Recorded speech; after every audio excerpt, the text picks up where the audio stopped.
Bienvenido, Ezequiel Coppel. ¿Cómo andás? ¿Cómo te va? Te saludo desde acá. Disculpas, pero hago esto sin cortes, ¿viste? No, por favor. Estoy experimentando un formato así que es todo, como lo ves. Continuo. Continuo Como totalmente. un cine continuo. Exactamente. Todo. A ver, ¿estamos bien ahí? Sí, bien. Lo presento a ese que es, a ver, para mí el máximo especialista de Medio Oriente. Una gracias. persona que, de hecho, te diría que es la entrevista que estaba esperando más, porque le venía diciendo a Sofi, che, sería buenísimo charlar con él, porque te escucho y me parece como, más que nada en un momento en donde yo como judío estoy teniendo conversaciones muy difíciles con familia, con amigos, todos.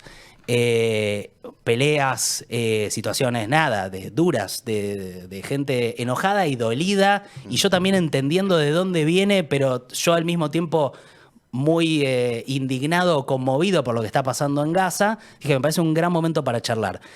Si te parece, arrancamos por otro lado. Como quieras. Que es, ¿estás bien ahí en principio? Sí, ¿Estás sí, cómodo? ¿se escucha bien? Sí, perfecto. Me voy a sacar los Sí. auriculares, así estamos medio a la par con eso.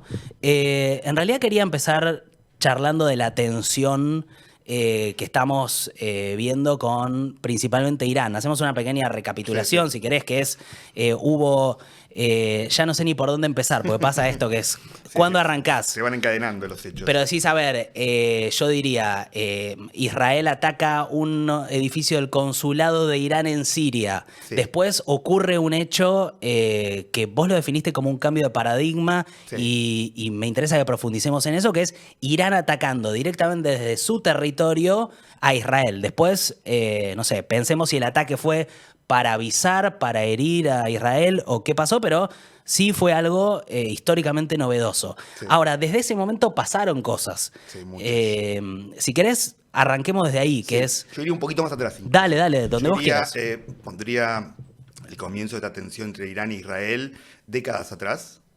Hay una lucha por la hegemonía en Medio Oriente.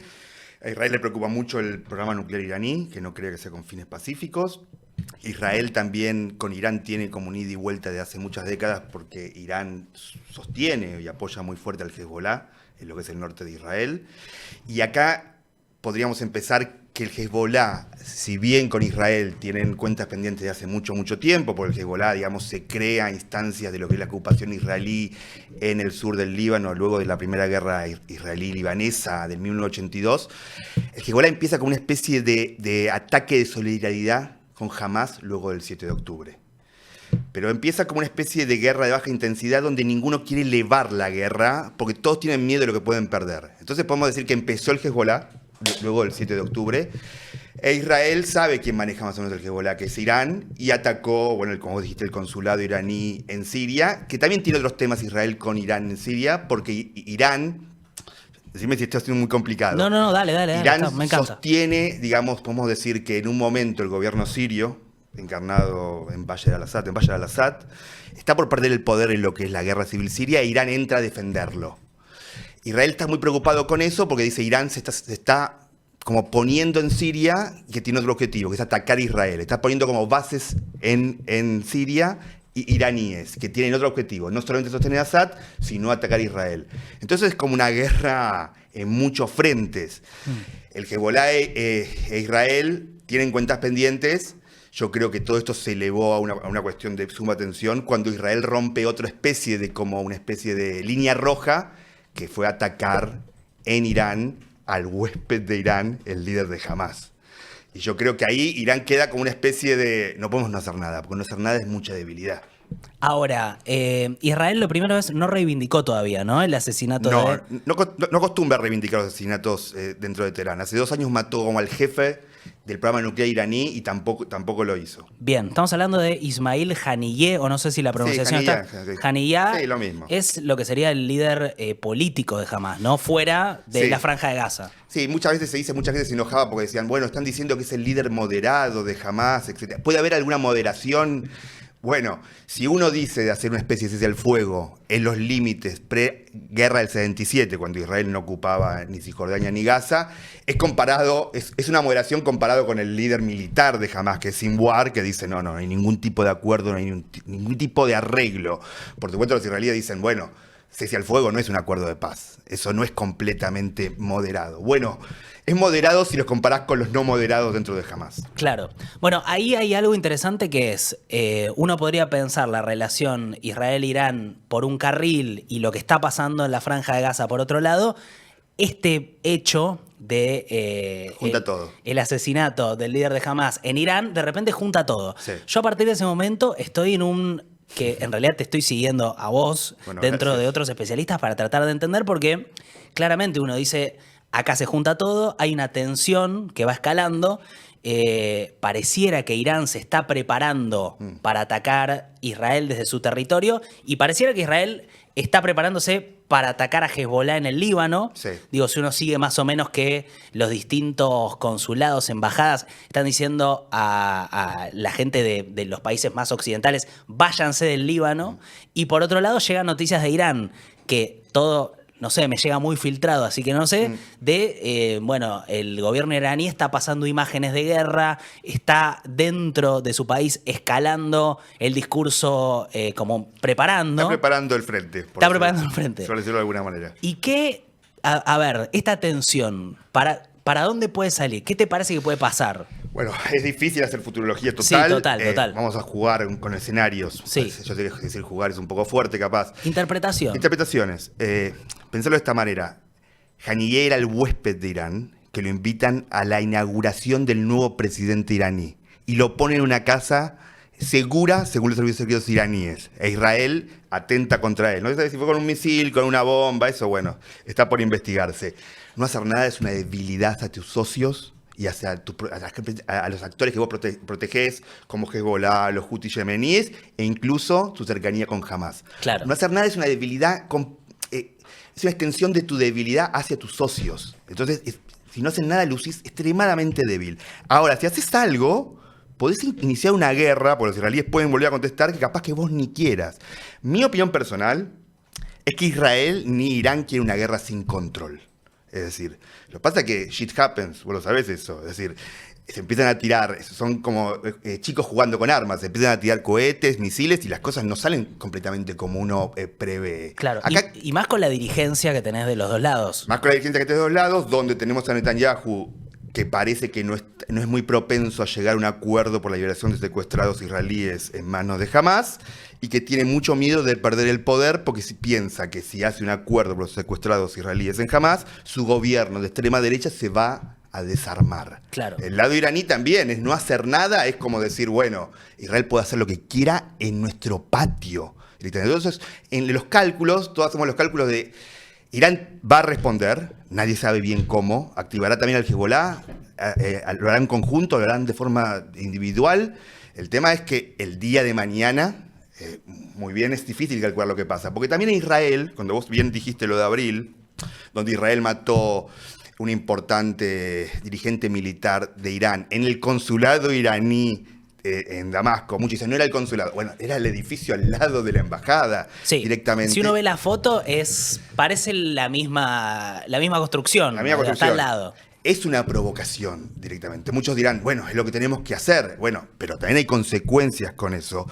En Israel también se leyó que Irán no hizo nada más porque luego que Irán tiró ciertos misiles hacia Israel, en un acto bastante controlado porque le avisó a todo el mundo lo que iba a hacer, no lo que parece que está haciendo ahora, Israel contestó y mucha gente dentro de Israel, lo sé porque, bueno, yo voy siempre a Israel y hablo con mis contactos, etc. Te preguntó como Irán no hizo nada porque nosotros lo volvimos a atacar. Mi miedo es que se lía de vuelta igual, tenemos que ser de vuelta fuertes y sea una especie de competencia entre gallitos. Claro, cuando fue el ataque a Irán, yo lo que me preguntaba es, ¿esto es un ataque o es una especie de simulacro de ataque para que dentro de Irán puedan decir, che, por primera vez le tiramos a Israel, y que Israel pueda decir, ¿te acordás que Biden le dijo a Netanyahu, take your win? Sí. Le dijo como, te defendiste, demostrá que sos fuerte. Lo recordás muy bien, y la verdad. Y vos decías, claro, hacia adentro de Israel, Netanyahu podía decir... no hicieron nada porque nosotros atacamos de vuelta. Nos defendimos bien también. Nos defendimos bien. Tenemos una defensa tan sólida que no pueden hacer nada. Y los otros pueden decir, che, atacamos por primera vez en la historia desde Irán a Israel. Irán. Ahora, vos decís, uno dice, estamos esperando a ver cuál es el ataque de Irán, pues está toda esta interpretación. Sí, sí. ¿Qué tipo de que nadie ataque la va a sabe haber? completamente. Porque No, claro. es como dicen, ¿cuál es el mayor engaño del diablo? hacerte creer que no existe. Claro. De alguna manera, ¿cuál es el mayor engaño de Irán? Pensar que va a hacer algo y hace otra cosa. Claro. Si alguien quiere ser tomado en serio, no hace lo mismo 2 veces. Ahora, riesgo y cálculo. Es muy difícil la línea, porque vos imagínate que haces un ataque con misiles, haces también un ataque con drones, haces un ataque combinado con el Hezbollah, y de repente no impactaste a un blanco militar, impactaste a un blanco civil. Le diste un misil a un shopping. Mueren 20 personas. ¿Cómo paras de Israel el deseo de contestar? Y ahí es cuando lo que es el cálculo y el riesgo se nos va de la cabeza, o de lo que podemos pensar. Y uno piensa Biden en una situación de debilidad, hay elecciones en Estados Unidos con mucha incertidumbre. La verdad que en Europa no parece haber líderes que puedan interceder de una manera, más que nada, porque del otro lado uno pensaría que Irán tiene más de socio a Putin. Sí. Entonces, cuando ves toda la ramificación que puede tener un ataque de Irán a Israel, que por otro lado estamos todos esperando, la verdad que es... Una guerra de nervios. Es una guerra de nervios, o como diría Pagni, inquietante. La palabra que yo estoy usando casi para describir todo últimamente. Pero... Es así, como vos es decís. que, ¿y vos cómo estás? ¿Cómo seguís esto? O sea, pues imagino que estás en días... Sí, estoy durmiendo poco. Claro. Y porque a las 7 de la mañana ya son, no sé qué será, las 2 de la mañana acá. Claro. Más o menos. Sí, no, estoy como a expectativa. Me encantaría que me equivoque y que Irán no haga nada y que todo siga en los carriles, que ya son bastante malos, como los que dijimos con la Franja de Gaza, Sí. La división dentro de Israel, etcétera. Mi opinión y como mi pálpito es que sí, va a haber algo, pero me parece que Irán está haciendo un tipo de guerra de nervios. Ok. Y te quiero preguntar por la Franja de Gaza. Sí. Porque está relacionado, pero no, uno diría Israel no quiere abrirse otro frente, porque tiene un frente muy complicado. Uno diría, bueno, tampoco está escalando lo que está pasando con Hezbollah en el Líbano. Tuvimos este ataque de Hezbollah a territorio israelí en los Altos del Golán, donde mueren 11 chicos jugando al fútbol. Eso dentro de Israel fue muy importante a nivel noticia. Acá también yo lo veo en la colectividad. Ahora, pareciera que Israel no está queriendo ir a fondo con ese frente porque está muy concentrado en el frente Franja de Gaza. Sí, es así como vos lo ves. Yo creo que tampoco está muy seguro. Yo creo que claramente Israel no quiere abrir ese frente totalmente porque si no hubiera invadido los últimos 10 meses el sur del Líbano, como lo hizo en el pasado. Claro. Yo creo que más que el tema de que Israel no tenga la capacidad para afrontar 2 frentes, tiene que ver con que sabe el poder de fuego que tiene el Hezbollah no es jamás. No es jamás, claro. Y sabe que el Hezbollah no está solo, sabe que está con Irán.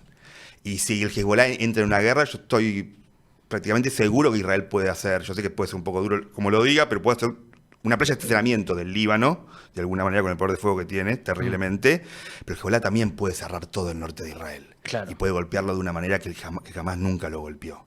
Entonces es como una especie de... A ver, ¿cómo lo digo? Yo creo que la guerra del Hezbollah e Israel va a venir.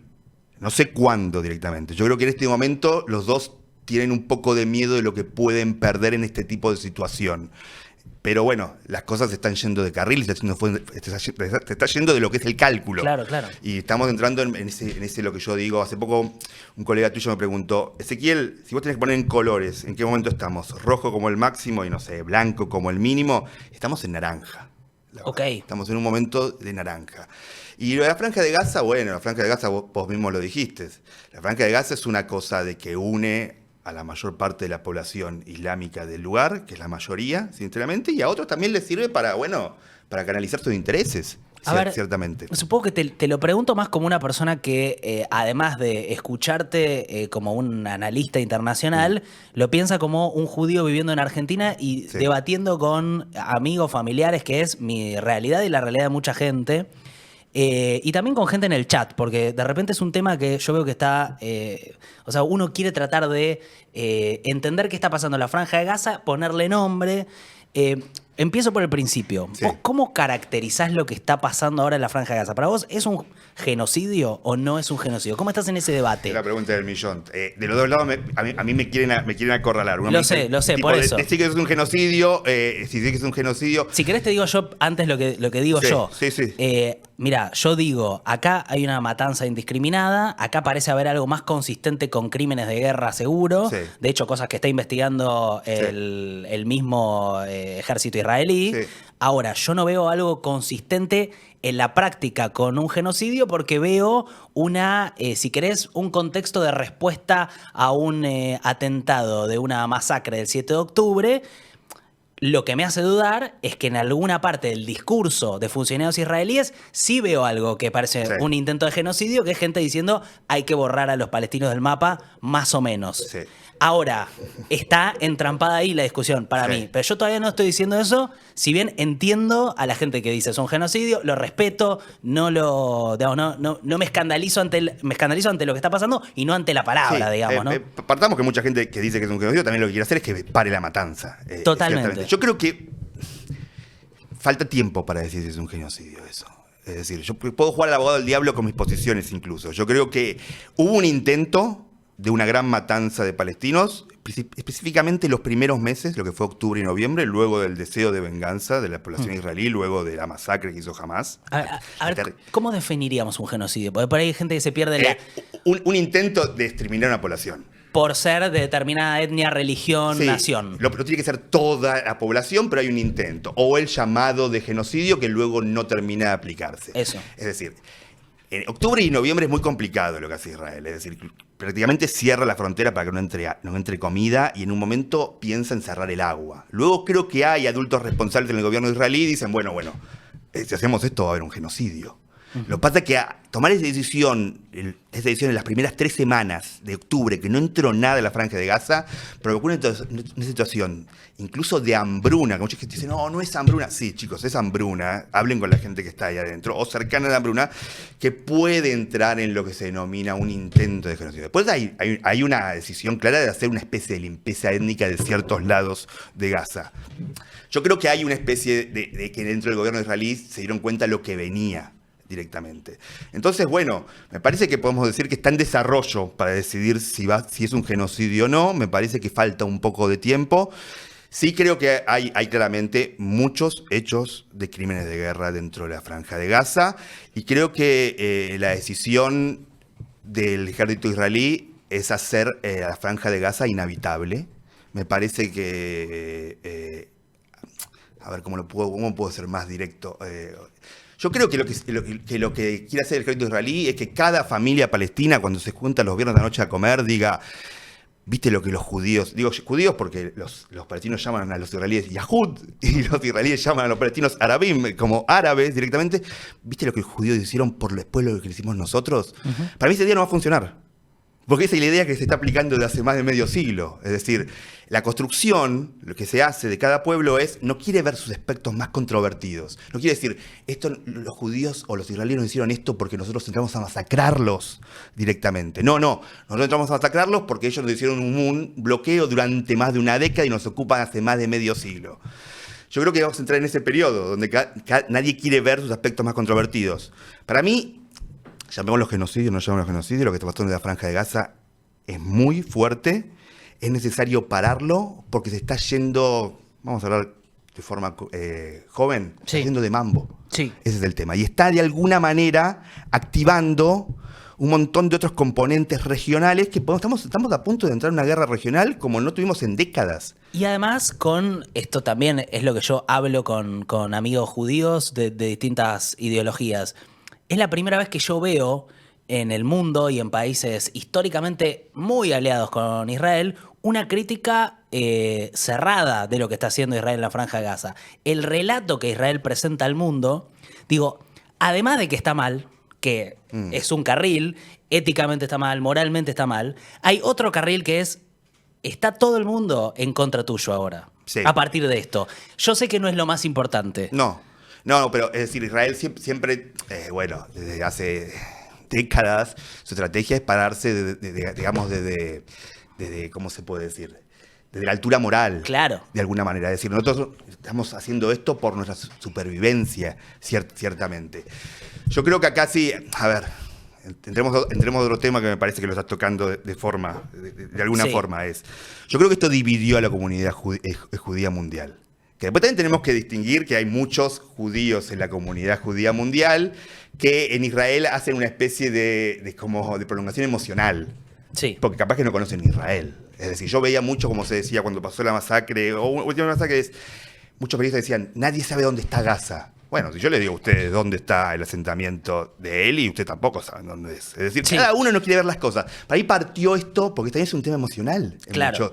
A la gente más grande de la comunidad judía la acercó a Israel y a la gente más joven de la comunidad judía les hizo como de alguna manera ponerse incómodo con ciertas cosas. Sí. Para mí es un parteaguas. Yo no veo tanta cosa institucional del judaísmo siendo crítico. Viste, en Argentina tenemos una tradición de, por lo menos, Y lo que pasa que bancar a Israel pase lo que pase. Ahora, pasó esto, que no es lo mismo que pasó históricamente. No.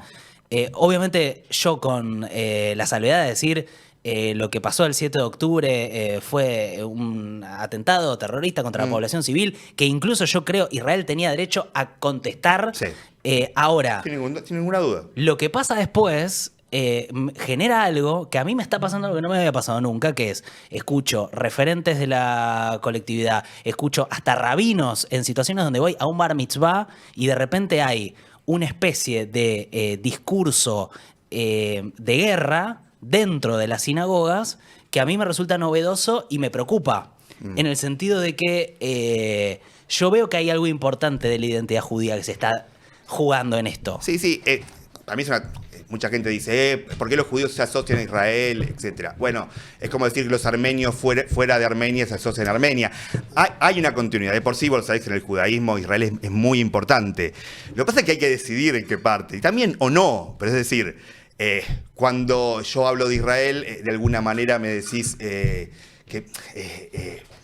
a ver, ¿cómo lo puedo desarmar todo esto? Es decir... Un judío tiene todo el derecho a opinar sobre Israel, de alguna manera, por su cercanía directamente, pero después también tiene que, de alguna manera, soportar y tendría que bancar cuando le dicen, bueno, vos haces una identificación irrestricta con Israel, de alguna manera soportar cuando yo te digo, che, mirá lo que están haciendo. Es decir, no te puedes defender, de alguna manera decir, no, bueno, yo soy judío, no tiene que ver con Israel, pero cuando pasa todo Israel, bueno, yo estoy en la primera línea de defensa. Yo creo que Israel es un parteaguas dentro de la comunidad. Y en este momento, luego de esta gran crisis del 7 de octubre, lo que hay es tribalismo, de alguna manera. Se despertó un tribalismo no incipiente, grotesco de alguna manera, donde nadie quiere ver sus aspectos, lo que hablamos antes, sus aspectos oscuros. Claro. Entonces, si vos querés analizar por qué jamás hizo esta masacre ahora y no la hizo en el pasado, a ver, Haniyah laburaba dentro de Israel. Sí. Cuando lo mataron, la televisión israelí, que a veces es menos fundamentalista que muchas posiciones de los judíos en la diáspora, fue a buscar al tipo que lo empleó dentro de Israel y dijo, era como mi hijo. Claro. Lo invité a la ceremonia de mis hijas, a los casamientos de mis hijas. Sí, o sea, ¿Qué le pasó a él? Claro. ¿Por qué pasó un tipo así, que era como mi hijo, para ser el líder de Hamás, una organización fundamentalista? Entonces, no analicemos lo que pasó el 7. Esto es odio total, antisemitismo, etcétera. Es un poco más complejo. Es bastante más complejo. A mí toda esa, digamos, como la identificación que uno tiene con Israel también tiene que ver con el Holocausto, con algo de nos quisieron exterminar durante tantos años y lo tenemos en nuestro discurso y nuestra identidad como judíos, incluso los que no somos religiosos, decimos, bueno, evidentemente.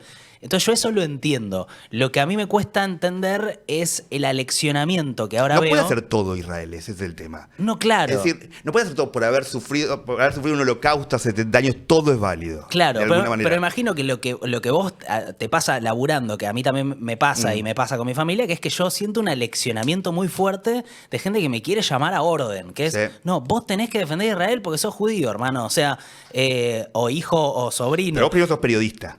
Claro. Ese es el tema. Es decir, yo no oculto porque si no sería está ese factor. Sí, obvio, yo tampoco oculto. Pero... Es decir, yo viví muchos años en Israel. Es más, claro, ¿cuántos años viviste? Yo viví como una década, pero aparte voy siempre, de alguna manera. Para mí no es una construcción Israel, para mí son mis amigos, son mis familiares, son etcétera. Sí, a mí me parece que ese aleccionamiento lo que busca es que no se hable, ciertamente, que no se analice.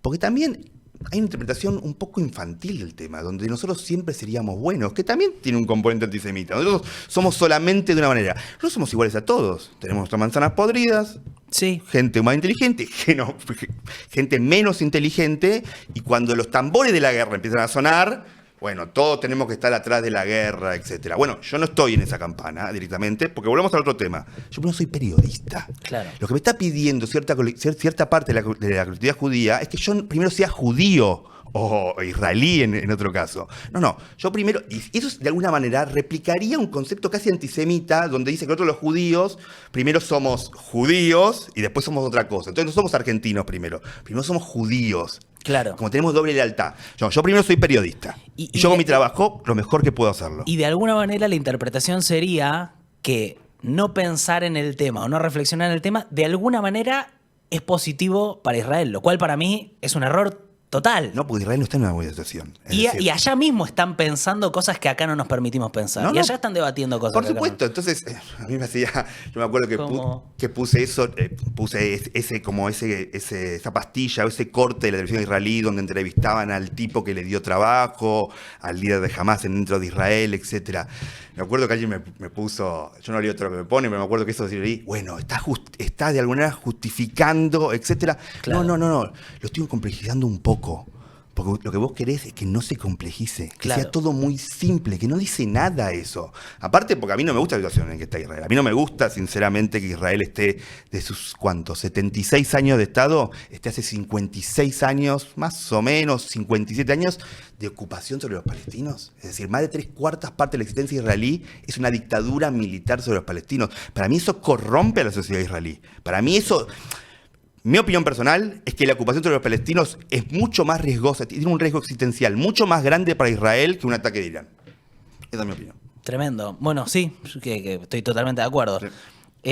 A ver, te quiero preguntar algo sobre en qué momento está, porque me cuesta entender la campaña de la Franja de Gaza. ¿Y qué ves vos en la estrategia de Netanyahu detrás de eso? Que uno dice, bueno, históricamente, para alguien que lo mira de afuera el tema, hubo un momento en donde había israelíes y palestinos que se sentaban a negociar. Netanyahu, yo he escuchado entrevistas de 1 hora, 2 horas de él diciendo, esto yo lo cambié. Dije, yo no voy a negociar más con ellos, voy a negociar con el resto del mundo árabe, voy a arreglar con todos ellos y los palestinos van a tener que arreglar conmigo porque ya me recompuse con todo el mundo árabe como estrategia. Digo, después vino esta campaña en Gaza.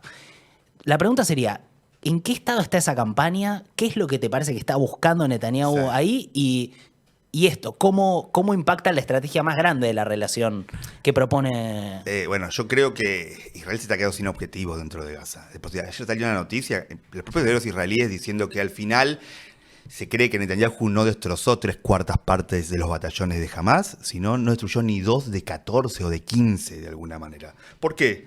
Porque Hamás bebe de la ocupación israelí. Es decir, se hace más poderoso cuando los palestinos no tienen ningún horizonte de paz. ¿Por qué Hamás hoy es mucho más poderoso que Hamás a principios de los 90 directamente? No, pues no hay gente negociando por otro lado. Y también dentro de lo que es el extremismo israelí también crece cuando no hay ninguna posibilidad. Porque es como tenemos razón, profundicemos. Y los palestinos también. Es decir, acá, digamos también las cosas que son crudas. Es decir, acá este conflicto está narrado en muchas partes del mundo solo de nuestro lado. Del lado judío o del lado israelí. Voces palestinas no existen casi, no se les permite. Y si vos hablas con los palestinos dicen, nosotros ya intentamos el tema de la paz y ustedes no nos dieron lo mínimo que pedíamos, que era el 22% de la Palestina histórica y ni quisieron partir Jerusalén. Ahí viene toda la disputa sobre Camp David. Nosotros ofrecimos un montón. Los palestinos dicen, sí, nos ofrecieron menos de nuestro mínimo. Que ustedes lo saben desde el 88 cuál es nuestro mínimo, que es el 22%.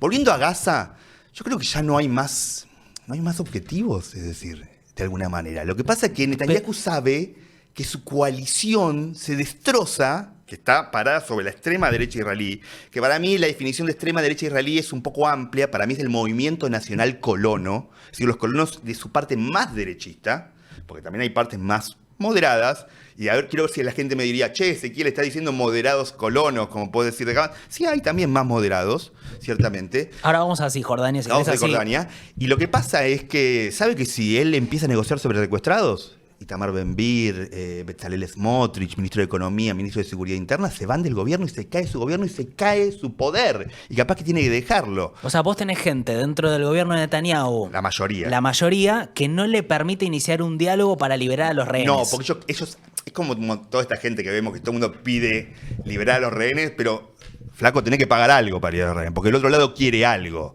Vos vivís en un mundo de ilusión si pensás que vas a liberar a los rehenes solamente por presión militar. Jamás está hecho, nacido y criado para aguantar la presión de por sí. Claro. 20 años de presión, de bloqueo a la franja, no lo hizo más débil, lo hizo más poderoso. Y aparte la historia de Hamás es sabotear cualquier tipo de acuerdos que Israel tenía con Fatah. Sí. Digamos, esa es su historia. Porque acá hay otra disputa, que es la disputa por la primacía de la calle palestina.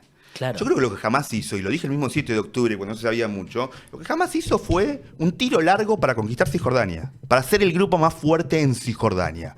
Porque al principio, claramente, muchos palestinos van a decir, qué terrible, pasó esto y los israelíes hicieron un campo de estacionamiento en la Franja de Gaza.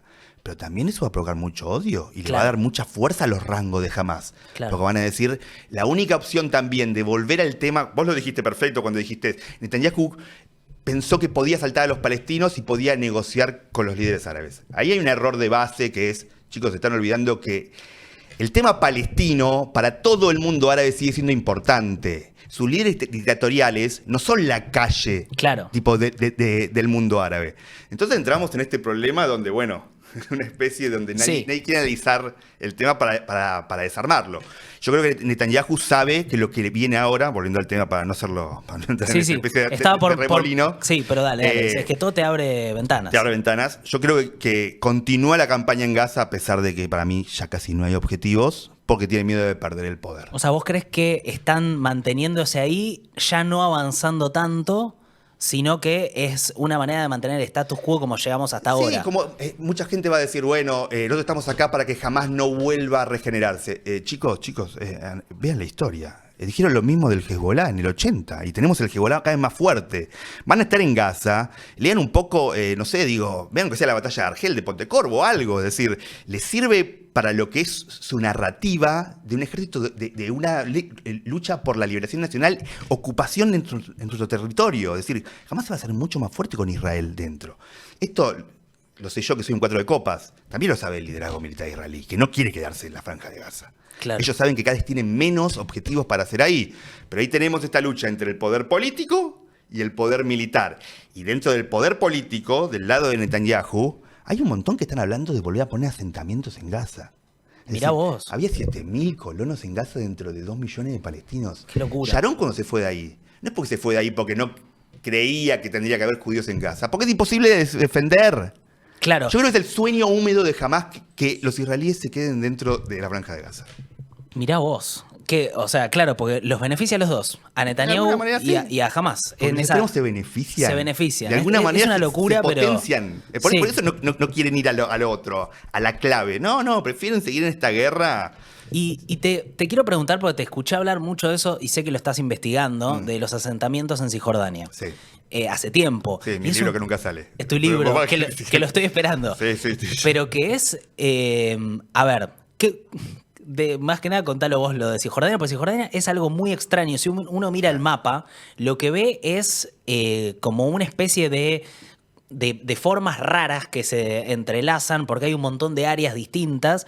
Hay pequeños espacios que quedaron para los palestinos totalmente encerrados dentro de espacios o asentamientos israelíes que van creciendo, un montón de checkpoints que, para el que no sepa, son como controles, como si fueran controles de peaje, pero militares, en donde hay un control del ejército israelí de la entrada y salida de la población palestina. Sí. Es una... Si nosotros no nos para nadie, es como una especie de... No. Yo ahí me animaría a decir que sí, ahí hay apartheid. ¿Quieren discutir lo del genocidio? Sí, para mí el tema discutir que hay apartheid en Cisjordania, yo estoy hablando de Israel, estoy hablando de Cisjordania, sí. Para mí es un ejemplo de que no conoces el territorio, no conoces Cisjordania. Esto también es otra de las tragedias para mí el conflicto. La mayor parte de los israelíes y la mayor parte de los judíos del mundo no conocen Cisjordania, no saben lo que pasa ahí, no quieren saber tampoco porque es algo bastante duro. A la vez, Israel movió cerca del 8% de su población a Cisjordania. Es decir, es una especie de fricción constante. Sí. A ver, Cisjordania es un territorio que legalmente no debería ser de Israel. No. Partamos cuál es la base para mí para que los israelíes tengan un Estado. Mucha gente dice, bueno, es el derecho bíblico de que nosotros vivimos ahí hace 3.000 años.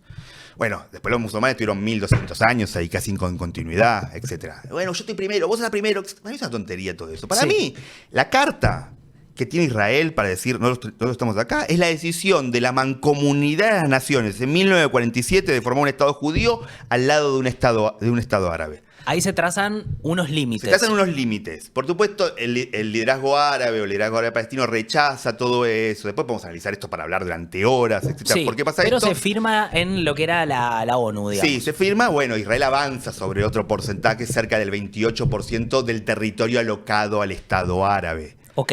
Bueno, ahí muchos del lado palestino quieren la liberación total del territorio, pero los palestinos entran en una especie de pragmatismo cerca del 70-80, donde dicen, bueno, no queremos el 100%, queremos solo el 22%, que es Cisjordania y Gaza. Ahora, Israel en el 77 tiene una guerra contra 3 países importantes, la famosa guerra de los 6 días. Interesante esto pensar. Israel derrotó en 6 días a 3 ejércitos árabes poderosos. Israel está hace 10 meses en la Franja de Gaza y no puede derrotar a una guerrilla, de alguna manera. Para analizar en otro momento. En la guerra de los 6 días, Israel avanza sobre parte de Siria, a la altura del Golán, sobre Cisjordania, que estaba ocupada por Jordania, y sobre Gaza, que estaba ocupado en ese momento por Egipto.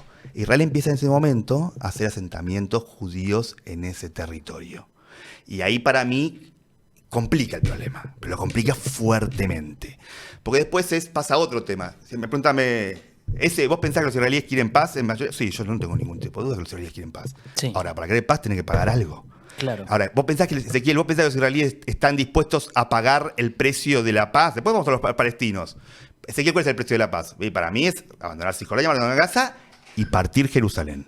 Y darle los lugares santos islámicos a los palestinos.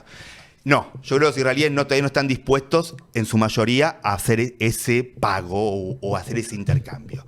Entonces, Cisjordania se termina convirtiendo en el corazón del problema. Claro, también empieza a pasar que a medida que crece Hamás dentro del lado palestino, lo que te dicen los israelíes es, ahora menos les voy a dar el territorio porque lo va a gobernar Hamás, entonces me atacan de todos lados. Y lo mismo. Y lo de Ustedes también crecen un montón. Ustedes en el 80, el Likud no permitía partidos racistas judíos, se levantó del recinto y ahora están dentro del gobierno. Claro, es como un juego de espejos. Total. Ahí, digamos, Israel se retira de Gaza. Sí, pero 2005. Pero en Cisjordania pasa otra cosa. No se retira las colonias. Porque según la Haya y la ONU... Sigue bloqueado. No, sigue ocupado. Porque ocupa el espacio aéreo y el espacio marítimo. Y maneja el registro de población, dice quién nace, el agua, la electricidad. Yo estuve ahí. Sí, yo sé que estuviste. Y me pareció impresionante. Impresionante. O sea, el ejército israelí me decía, no entres porque vos sos judío, te pueden secuestrar. Yo dije, yo quiero entrar. Fui 2 veces y era eso. Eran los... y fui a la orilla en donde los pescadores me decían, yo no puedo pescar más allá de esa boya, pues me liquida el ejército israelí. Y me mostraba los pescados que sacaban, unos pescados chiquitos. Sí, no pueden más grandes. Entonces decía, reformamos toda nuestra comida con pescados chiquitos, porque antes eran pescados grandes, que los sacamos más adelante. Entonces, eso ya no hay más dentro. Era como ese nivel de delirio. Israel no cumple encima lo que firmó el acuerdo de Oslo en cuanto a las millas marítimas donde se puede pescar. Claro. Entonces vos haces esto. Pero pará, vos haces esto directamente. Es una especie, ¿viste? de Spider-Man. Sí. Igual, también quiero ahora decir mi opinión. Los dos lados no son iguales. El ocupado no es igual al ocupante. Claro. Es decir, no es lo mismo. Entonces ahí me parece que hay una diferencia. Porque si no empezamos, son todos iguales directamente. Claro. No, hay diferente responsabilidad. Israel es mucho más poderoso que los palestinos. A ver, de Cisjordania, a mí me interesa algo, si querés, de lo último que estoy viendo, que es, vos tenés grupos ultra religiosos que están, si querés, alineados dentro de la coalición de gobierno de Netanyahu, que por una cuestión de, no sé, algo bíblico, porque dicen esto es... nacionalistas religiosos. Nacionalistas religiosos, que esto es Samaria y Judea. Exactamente. No es Cisjordania, es nuestro... Netanyahu está diciendo, este es nuestro verdadero territorio original. Porque era el territorio original del pueblo judío. Ahí va. Tenemos como una especie de obligación religiosa de ocupar este territorio. Sí. Ahora, lo que empezó a pasar es que el ejército israelí empezó a darle apoyo a estos asentamientos ilegales. Desde el Estado de Israel dicen, el asentamiento es ilegal, pero le ponen todos los recursos para que lo hagan. Sí, es una especie de hacer pero negarlo al mismo momento. Eso. Sí, es el gran problema. Es decir, Israel no anexa Claro. Cisjordania, como anexó las alturas del Golán o anexó Jerusalén. Porque si vos anexás, entras en otro problema. Si vos anexás un territorio y no le das a las personas de ese territorio Derecho, ciudadanía garantía. plena, Claro. estás legalizando como un apartheid. Entonces Israel le permite de alguna manera esta negación constante de, bueno, no está anexado, hacemos un sistema de apartheid donde, si vos estuviste en Cisjordania, hay dos sistemas. Es impresionante. Entonces israelí, Hay dos rutas. Sí, no tenés límite. O si tenés una ruta, es decir, depende de tu patente, verde o amarilla, Sí, te podés. paran o no te paran. Sí. A mí una vez me acuerdo siempre, yo lo voy a poner en el libro, pero siempre me acuerdo una vez, no viene al tema, pero me acuerdo que yo hablaba con un oficial israelí. Y yo, viste, puedo aprender árabe en algún momento. Sí. Y le digo, pero a mí no me pararon, ¿y por qué no me tuvieron si pasé por estaba en el Cayo de Nablus directamente, y salía de Nablus después? Decía, porque vos no caminás como palestino. ¿Y cómo es caminar como palestino? Y estás ocupado. Claro. Digo, vos no caminás como palestino, no caminás perseguido No. directamente. Y ahí está la diferencia directamente. No, es impresionante lo que pasa en Cisjordania. Vos tenés distintas áreas, unas de control de israelí. Área B y área C. Claro, y de acuerdo a esa área, los movimientos que pueden hacer los palestinos son distintos. A mí, si querés, más que Gaza, Cisjordania me parece una representación clara de en lo que se puede transformar Israel, que es una especie de, si vos ves la reforma judicial que estaba queriendo hacer Netanyahu justo antes del 7 de octubre, que tenía dividida la población y parecía más consistente con un gobierno que estaba tornando ya no tan democrático. Vos ves de repente las mayorías que está logrando de una manera bastante poco democrática, incorporando estos sectores ultra religiosos que te hacen estas cosas ilegales de ocupar terreno en Cisjordania. Uno dice, uy, che, esto tiene olor a... Se puede transformar en una especie de...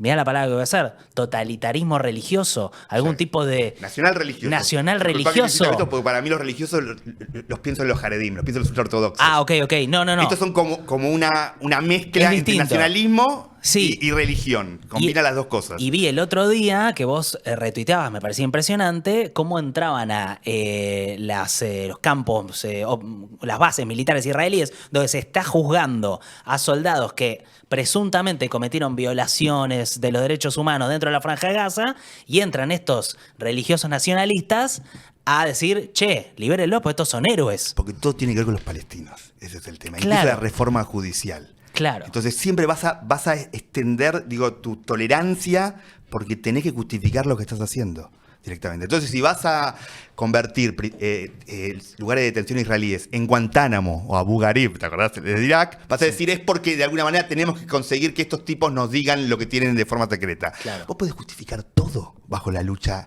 contra el terrorismo, Claro. el tema. En vez de analizar las causas de por qué llega a eso. Para mí todo tiene que ver con los palestinos. Y para mí el tema es que esta lucha, esta disputa, vamos a decir, esa disputa israelí-palestina, de alguna manera lo que está haciendo es desgarrando a Israel por dentro, directamente. Porque tenés que hacer todas estas cosas. Tenés que decir, bueno, yo justifico la tortura, justifico un Guantánamo en Israel. No, yo no quiero que haya un Guantánamo en Israel. Mirá, y te lo sumo más. Para mí, no solo está desgarrando a Israel internamente, sino que nos está desgarrando como judíos en todo el mundo. Sí, porque supuestamente si vos o no te callas la boca, porque acá, vamos a decir otra cosa, acá lo que te está pidiendo es un silencio estratégico.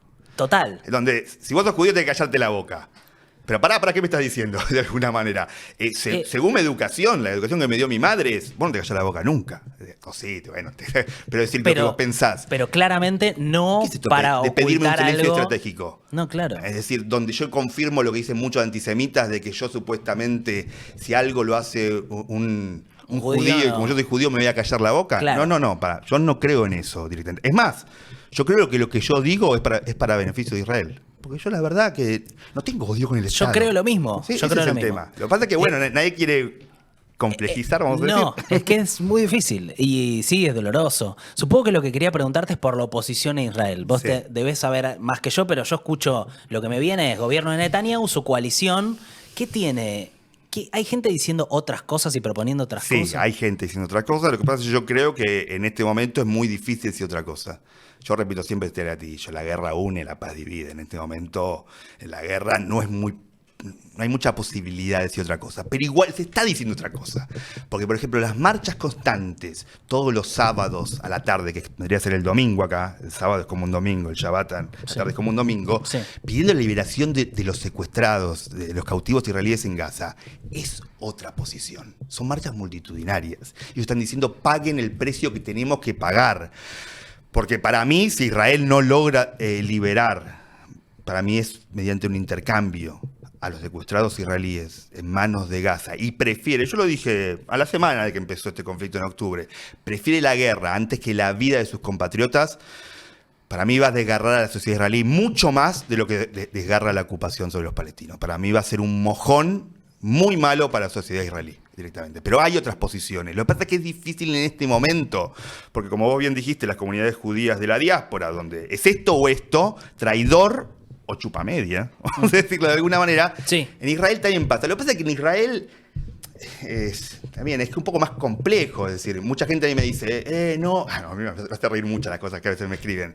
¿Vos por qué no conoces Israel? Chicos, mi posición yo la desarrollé en Israel, no la desarrollé acá. Claro. Mi posición acá era mucho más de centro-derecha. Sí. Directamente. Mirá, y allá te cambió es muy difícil ir a Cisjordania y decir que lo que está pasando ahí es un monstruo de 20 cabezas. Es muy difícil. Y el que lo dice o está manipulando o está mintiendo. Ese es el tema. Claro. Es muy difícil. Es que no es casual que la postura fuera de Israel sea tan unificada en favor a ultranza de Israel, porque pasa esto, que es que la gran mayoría no fue, o fue a Israel pero no fue a estos lugares. A mí también me cambió mucho la cabeza todo eso. O sea, es la realidad del ocupado. Porque después cuando te dicen, che, estoy haciendo esto en tu nombre, decís, no, pero pará. O sea, ¿cómo? Me parece que ahí se complejiza mucho. No sé, Sof, siento que pasó, no sé qué año es, las 12 y 5. 12 y 5. Ok. Estamos cumpliendo. ¿Estás para unas preguntas? No, por favor, lo que ustedes quieran. Porque para mí, o sea, si vos o tenés alguna cosa para trasladarnos, pues imagino que el chat, que no lo estamos viendo, pero debe estar muy activo, si vos querés trasladarnos algo de dudas, preguntas, lo que fuera, trasladame. O vos también, Tom, no sé. Buscamos y... Y si no, tranca. Dale. Ok. Abrimos preguntas en el chat. Dale. Eso. Me parece que está bueno. Hacemos unos 10 minutitos más, pero así no lo tenemos tanto a ese. Netanyahu, supongo que hay algo más de él. Qué inteligente que es un vivo. Es muy vivo. Un animal político. Uno Tremendo, puede no quererlo, pero sabe sus capacidades. Es impresionante. Yo, lo estuve escuchando mucho. Es claramente muy hábil. Está muy bien alineado entiende muy bien la política estadounidense. Sí. Entendió que tenía que entenderla. Él es estadounidense. ¿Es estadounidense? Vivió muchos años ahí. Ah, mirá. Sí, muchos años. Digamos, su desarrollo, su educación es estadounidense. Ese es el tema. Qué locura. Él es hijo de un historiador israelí de la derecha del revisionismo israelí que se quejaba porque decía que el establishment israelí, en ese momento Israel estaba más cerca del socialismo, es decir, el laborismo, Mapai, etcétera, no le daba lugar en la educación israelí, en las universidades. Entonces se va a enseñar a Estados Unidos. Y su desarrollo, yo creo que Netanyahu entiende perfectamente a los estadounidenses porque es estadounidense. Claro, yo habla visto, habla perfecto. Habla bárbaro. Hebreo, pero habla perfecto inglés. Sí, con la tonada sabe todo yankee, es impresionante. Sí, sabe todo. Ahora, él logró algo que es sostenerse en el poder de una manera impresionante. Sí. Supongo que mi pregunta es, ¿vos qué pensás de él como líder a futuro? ¿Lo ves dejando el poder? Yo creo que aunque deje el poder o lo hagan dejar del poder, él va a seguir estando hasta el último de sus días en la política israelí. Es un superviviente político como nunca hubo. De por sí es el primer ministro que superó a Ben Gurión en años como primer ministro. Yo creo que la fuerza de su poder, para mí siempre fue un representante del revisionismo israelí, de la derecha israelí, que habla de ningún acuerdo con los palestinos, de que toda la tierra de Israel, Eretz Israel, toda la tierra de Israel, es lo mismo que los palestinos llaman la Palestina histórica, es decir, todo el territorio solo para nosotros directamente. Él hizo, me parece que gran parte de su fuerza la hizo en contra de los acuerdos que Rabin y Pérez querían hacer con los palestinos, los acuerdos de Oslo, y después fue siempre parándose en la mitad de los dos extremos, como diciendo, yo soy el adulto responsable, no es ni la izquierda ni la derecha. Claro. Y siempre fue como una especie de equilibrista entre esos dos extremos, y ahí hizo su fuerza, como, bueno, yo traigo a los de derecha, traigo a los de centro izquierda, y yo más o menos soy un equilibrista. Yo creo que rompió eso por su capacidad en los últimos 2 años, cuando se encontró que dentro de su lado, de esta cosa de la Likud, de esta especie de centro-derecha, lo empezaban a abandonar por todos estos temas de corrupción, de recibir dádivas, de avanzar amigos, etcétera. Y ahí rompió su posición y se alió con lo que yo llamo el movimiento nacional colono, con lo que muchos denominan la extrema derecha israelí. Y ahí pasó de ser el equilibrista que mantiene los dos lados a ser como la persona que fomenta las opiniones o los objetivos de este movimiento nacional colono, que para mí lo que busca, que para mí la tesis de mi libro, es reformar totalmente Israel. ¿Y qué plan tienen? Y para que primero todo el territorio, que es nuestro directamente, y una supremacía judía. Ese es el tema. Es decir, yo creo que todo lo que empieza en Cisjordania llega a Israel, tarde o temprano. Yo tengo muchos amigos israelíes que están sorprendidos de la violencia de la policía israelí contra las manifestaciones de familiares de secuestrados. Tienen sus familiares en Gaza sufriendo, algunos siendo torturados o lo que pase ahí adentro, que pocos saben y es todo terrible. La policía reprime a esa gente.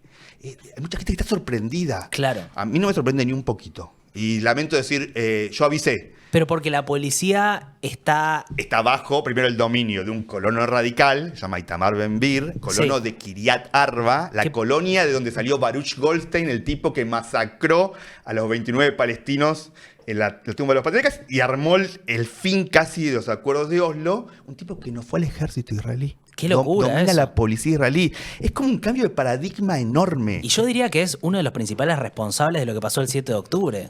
Sí, están...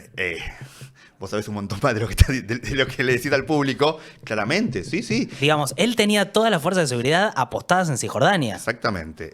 Es otro tema que se va a analizar después. Es decir, ¿por qué había, no me acuerdo el número, por qué había 15 divisiones, 15 batallones en Cisjordania y había solo 4 en Gaza?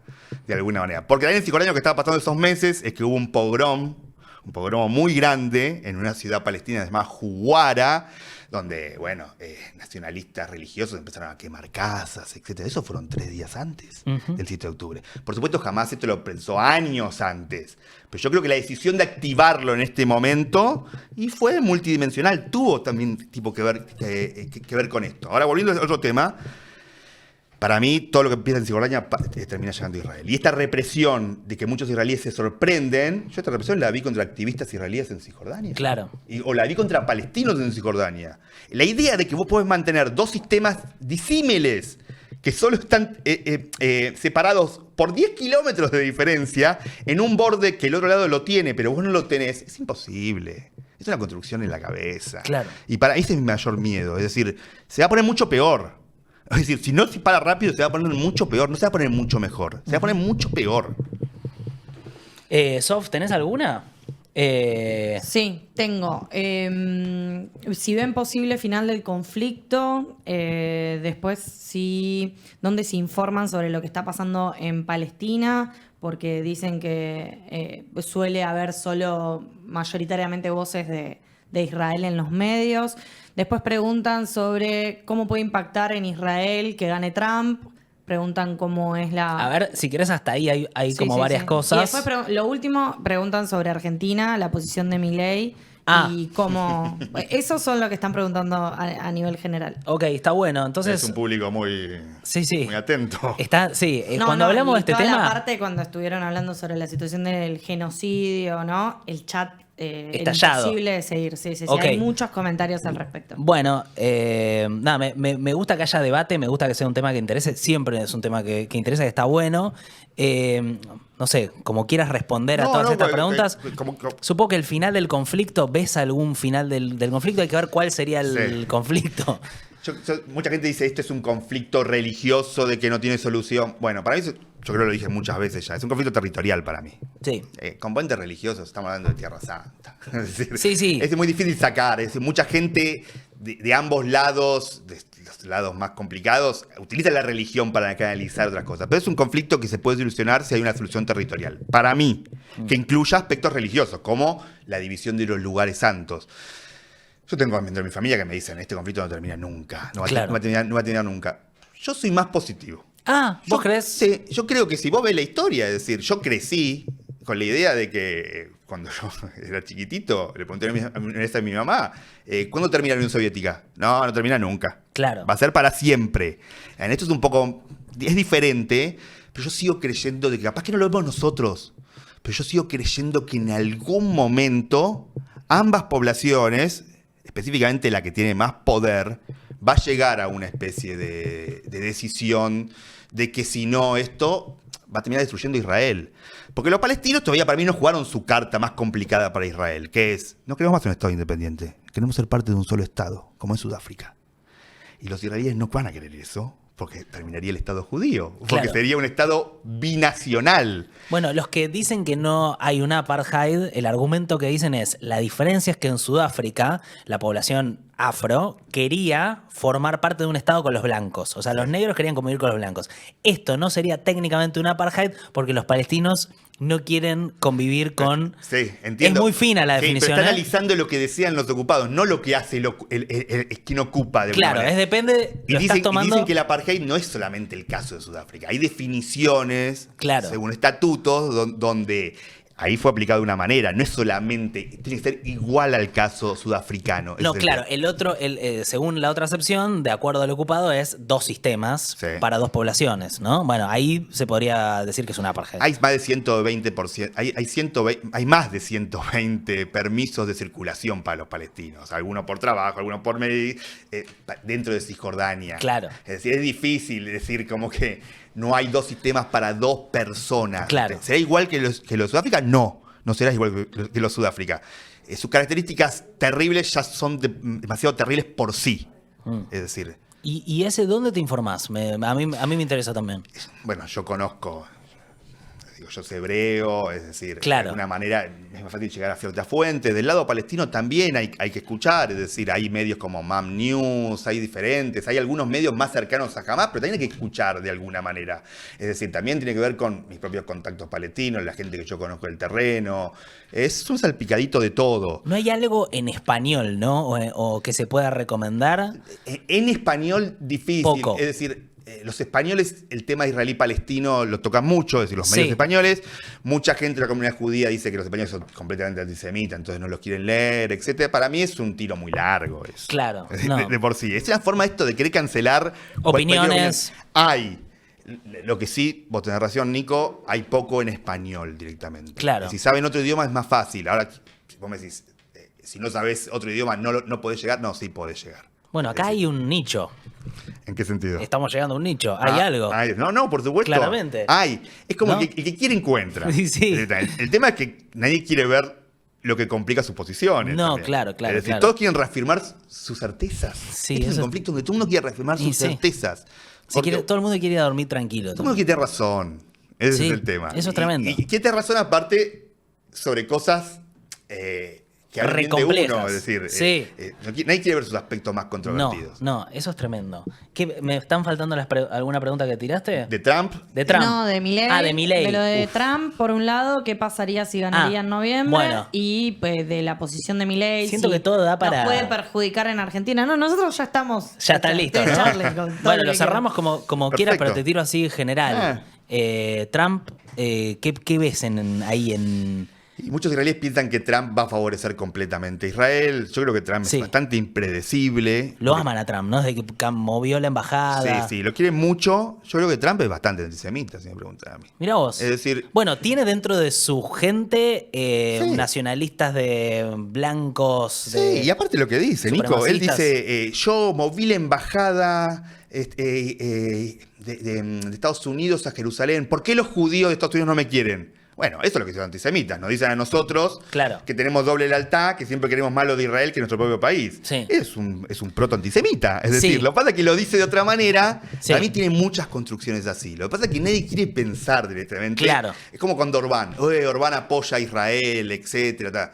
Orbán es el mismo que dice que Soros maneja todo el mundo, de que Sí. un judío y todo el tipo de propaganda Sí. es antijudía, etc. Que es la contradicción en la que cae Milei también, que dice, bueno, no, yo soy el más judío de los judíos. Se junta con este sector de Jabad, pero claro, es un sector... Digo, ¿y esa parte cómo la pensás? Sobre Milei, Sí. directamente. ¿Y con quién se Para está mí juntando? hace una especie de acting Milei Sí. directamente. Hace Sí. una especie de acting. él se acerca, y no quiero entrar en la parte religiosa, sino a los sectores más controvertidos dentro de nuestra comunidad, directamente, que lo ven como a Milei como un medio para avanzar posiciones que para mí son bastante controvertidas, como por ejemplo nuestra eterna, hablo de Argentina, nuestra eterna posición de o mediador o no estamos con ningún otro lado, ciertamente. Entonces piensan que Milei es un medio, ciertamente. Aparte recordemos cómo Milei llega al judaísmo, luego que es acusado de medio antisemita o de tener personajes fascistas alrededor. Sí. Para mí es complicado. Para mí es como una especie de acting. Capaz que él cree también. Yo en un momento, tengo que ser también un poco admitir. Yo cuando todo el mundo, mucha gente escribía, ¿te acuerdas como una solicitada que decía que Milei está utilizando el judaísmo para avanzar? A mí me pareció que era un poco mucho, porque digo, bueno, es la religión de cada uno. Si Milei quiere ser judío, bueno, que sea judío. Quiere ser musulmán, que sea musulmán, etc. Tengo que admitir que creo que me equivoqué, de alguna manera. Sí. Yo creo que él piensa que... Aparte, él piensa un poquito, capaz que estoy haciendo yo un tiro largo, pero hay algo del pensamiento de algunas personas cerca de Milei que piensa que si no estamos cerca de Israel, el mundo, las finanzas económicas nos van a beneficiar, o Estados Unidos nos va a beneficiar. Es también medio antisemita eso. Nosotros los judíos manejamos el mundo de la economía. Sí. A mí no me gusta, la verdad. No me gusta, pero también es difícil, ¿viste? Porque también es la creencia de él. Claro, y lo seguro también que no es fácil ser judío tampoco. No. Tiene que convertirse también. Y sí, se mete con todos nuestros... Sí, después tiene que convertirse. Y tiene que convertirse y después recibir nuestra histórica carga de la culpa. No sé. Sí. Todo, que vaya con todo. Pero aparte también uno dice, bueno, los religiosos con los que se junta, yo no los veo muy liberales en su forma de pensar. Son más bien muy restrictivos. El tema de poner un religioso a cargo de la embajada, ¿viste? Él quiso poner, creo que al final no se lo aprobó, o está ahí. Rabino. Un rabino. Eso es cambiar una posición histórica nuestra. Claro, no. Completamente histórica nuestra. Sí, sí. Imagínate del otro lado que ven que pone un rabino, es decir, no. Bueno, ¿qué está haciendo? Ahora, la otra campana que dice que por eso vamos a recibir un atentado, bueno, a mí me parece también un poco mucho, porque también ni sabemos si el atentado de la AMIA fue porque Menem, todavía no se sabe eso realmente. No, total, Creo que todo el mundo está utilizando el factor Milei para llevarlo hacia su lado. Claro. ¿Le preguntás a mí? No, a mí mucho no me gusta. Aparte no me gusta mucho porque despierta también, vos sabés, cierto lado dentro de la comunidad judía que se metiza con Milei, con un descontrolado. Porque Milei es un descontrolado, con esta incontinencia verbal que tiene, donde piensa que tiene que decir todo lo que piensa. Sí. Y todos sabemos que no hay que decir todo lo que piensa. No, bueno, lo vimos en el discurso de la AMIA, fue, digamos, o sea... el discurso de la AMIA fue ya, a mí me parece que fue violento. No, fue violento. Lo que dijeron contra Berkovich fue terrible. Terrible. Y fue utilizar un hecho sumamente doloroso dentro de la comunidad judía para avanzar una posición política interna. Sí. Y eso me pareció como muy terrible, porque de alguna manera es utilizar a los muertos. Gracias. No, gracias, Nico, por invitarme. Yo hablaría horas. Me interesa mucho escucharte, leerte. Recomiendo para cualquiera que quiera ubicarte. Bueno, en redes sociales estás en todos lados muy activo. En Twitter muy activo. Estamos esperando. ¿Tus libros anteriores se consiguen en todos lados? Se consiguen, sí, en todos lados. Sí. Perfecto. Sí. Bueno, eso es un gran pantallazo para entender lo que está pasando en Medio Oriente históricamente, para tener un contexto más amplio. Está buenísimo. Y esperamos el libro de... Sí. Alguna vez va a aparecer. Alguna vez va a aparecer. Es como, está ahí el horizonte. Alguna vez va a llegar. Yo lo espero mucho. Gracias, ese Coppel. Ey, ¿qué pasó? ¿Te gustó este clip? Y este estuvo bien. Hay otros que están más o menos, viste cómo es. Acá podés suscribirte al canal para ver más clips. Acá arriba podés suscribirte al otro canal, que es donde hacemos Tugo de lunes a jueves. Y del otro lado tenés otro clip, que puede ser que sea de los buenos o que sea una cagada.